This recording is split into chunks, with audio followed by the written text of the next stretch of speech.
Hello बच्चों, चलिए प्रश्न को समझते हैं। निम्न में से किस हाइड्राइड का क्वथनांक सबसे कम है? विकल्प दे रखे हैं H2S, H2SE, H2O, H2TE। हमें कुछ हाइड्राइड दे रखे हैं और इनमें हमसे पूछा है कि किसका क्वथनांक सबसे कम है। मुख्य अवधारणा देखेंगे सबसे पहले। मुख्य अवधारणा क्या होगी इस प्रश्न की? हाइड्राइडों के क्वथनांक हाइड्राइडों के क्वथनांक हाइड्राइडों की क्वथनांक किस तरीके से अपने निकालते हैं या कैसे हम इन इस प्रश्न का उत्तर निकालते हैं। सबसे पहले तो हमें ये देखना होगा कि ये जो हाइड्राइड हैं H2S, H2SE, H2O और H2TE, तो हमें देखने से ही पता लग रहा है कि ये एक ही वर्ग के हैं। और कौन से वर्ग के हैं? ऑक्सीजन परिवार के हाइड्राइड्स हैं।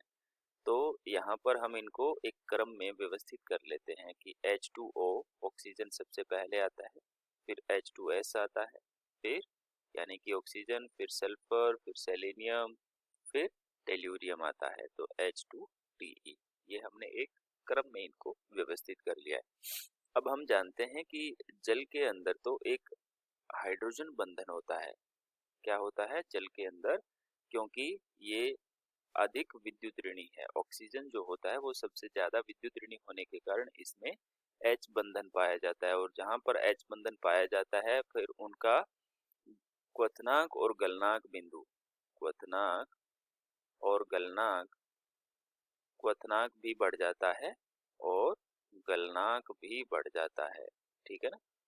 और जहां पर H बंधन नहीं है, क्योंकि जहां पर विद्युत ऋणता कम होती है वहां पर H बंधन नहीं होता, तो H2S, H2SE, H2TE के अंदर हमें देखना है। अब इसका तो क्वथनांक सबसे ज्यादा होगा, H2O का तो क्वथनांक जो है सबसे ज्यादा होने वाला है। ठीक है, अब नीचे चलेंगे तो ऊपर से नीचे जाने पर आकार बढ़ेगा।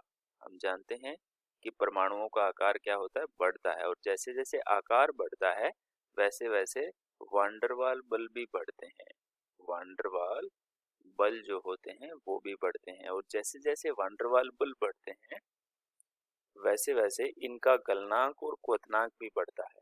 गलनांक तथा क्वथनांक ये भी क्या होंगे? बढ़ेंगे।